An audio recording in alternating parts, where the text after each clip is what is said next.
Alright, so welcome to beautiful France near the Dijon region, and you might understand, what is Dijon? Well, it's a famous mustard, so we're here not only to learn the secrets behind it, but also how to use it. And I've heard that they made some different varieties, but you have to stay tuned to find out. Alright, so guys, welcome to a little bit of a Dijoni Mustardi. I'm here with Mr. Thibault, and he is the proprietaire, which means, not proprietaire, I wouldn't say. The great-grandson, actually. Great-grandson, okay. And he is going to be showing us all about the process of mustard, because this here is actually one of the last, would you say, handmade mustard? It's kind of true. We are both artisan and industrial. First and foremost, I've always heard that whenever you actually see mustard getting made, you're gonna actually cry a little bit. I hope that's not the case, but I'm ready to go. I'm afraid it will be. So I think it's time now to get inside the factory to show you how mustard is made. Absolutely. Cool.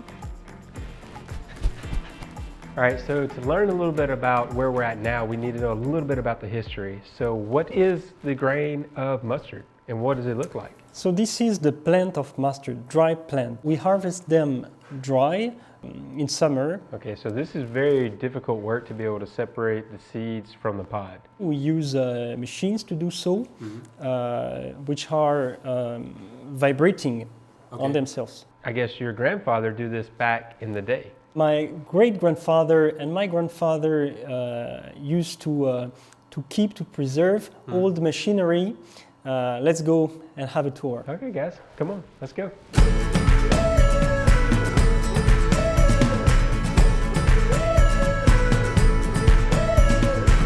All right, so what do we have here in this ancient kind of way of looking at mustard? We have in front of us an old stone mill. How would the process go? Would the grains be put into here? The liquid and the seeds were poured inside this big hole. The mustard was evacuated all around, and at one exit here, we take the bucket with us and we go directly here to this machine, which is the sifting machine.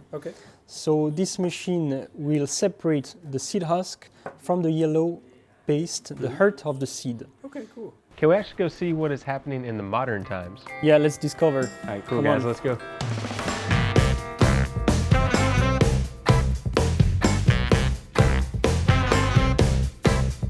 Mr. Thibault, can you explain a little bit about the process? We are currently here in the fallow factory, which dates back from 1840, and we maintain a very traditional know-how of stone grounding of the mustard seeds.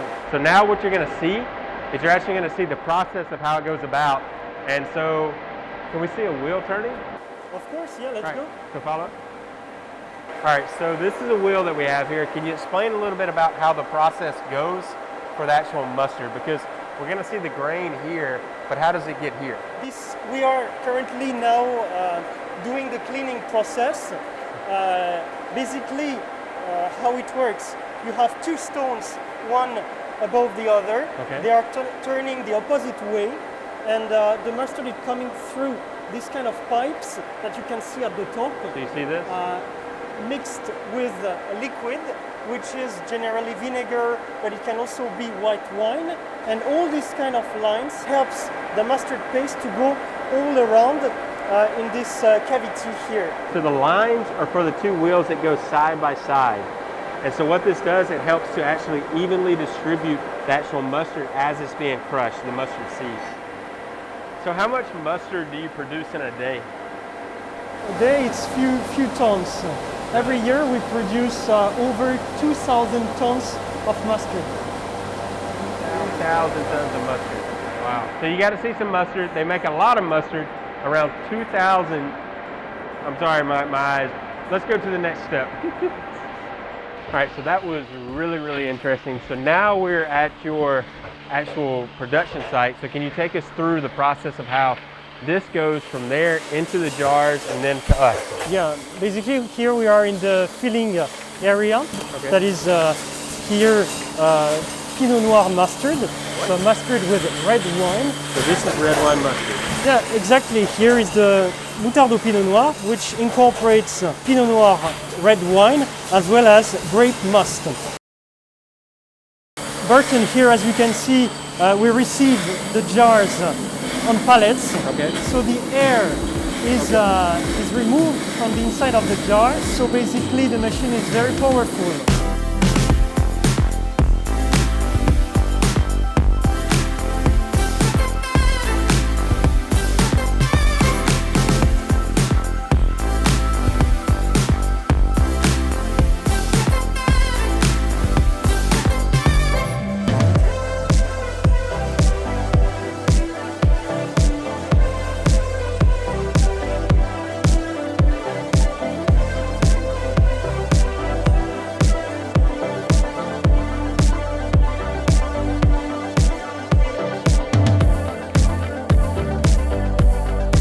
Now it's time to go into the kitchen, and I'm trying to use all the information you gave me for you. So guess what? I'm going to must out of here.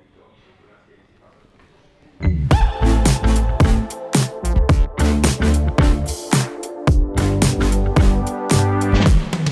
right, so welcome to the bonus round, where mustard is what you know, but this is the mustard that we're actually gonna be using. And so you gotta give it a little bit of toss out into the garbage. All right, so follow me first. Coming over here, how to work with mustard. Well, first we're gonna go into a hot pan. We're gonna go oil, and so we're gonna be pan frying. So I have some chicken. I'm gonna go straight into some flour, use a spoon. It's gonna help you out to now go around and actually coat it. Because guess what, we're doing a little bit of fried chicken. All right, so once you get done mixing, easy little thing for you to do, but make sure you know this little hack. Take your little spider and go in. Now we're gonna go right into the hot oil. And now it's time to fry up everything, guys. And so what we're looking for is a little bit of a light golden brown. We don't want it to get really, really golden brown because then it'll be too chewy. We want it to be soft and delicate.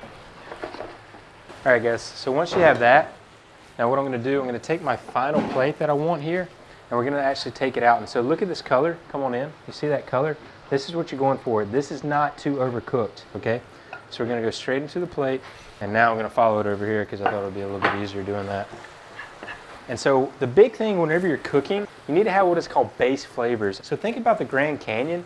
If you ever go and see it, it's gonna have different colors all the way through. And so this is our first color, okay? So now we need to add another color to it, and that's gonna be onions.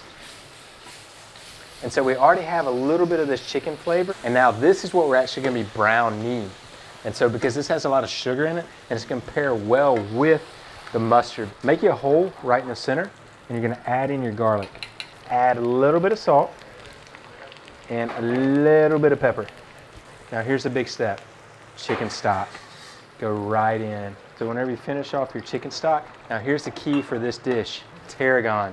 So what you do tie it in a little bit of a knot, and you put it in, and now it's time for everything to reduce for about 1 more minute, and then we'll be right next to the next step. Guys, so come on in. And this is what you're looking for. See how it's kind of like a little bit of a blob, but all going at the same time? We're gonna add in our cream.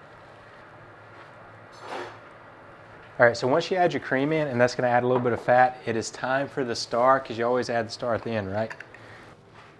Oh, you can smell the spiciness. And so now I'm gonna add in just a few.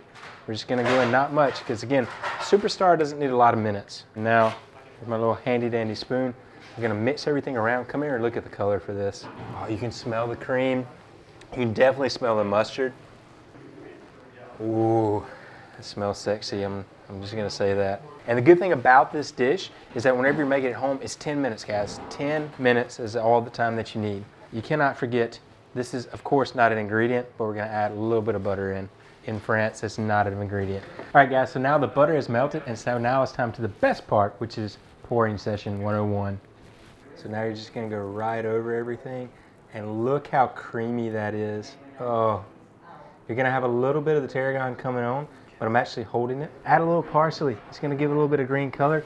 And then also, if you want, got a lemon, squeeze it, and you have your best lunch that you've never had before. All right, guys, so this is what we have here. Your first dish that you probably never cooked with mustard. And of course, you gotta taste. If they don't taste, it's probably not good.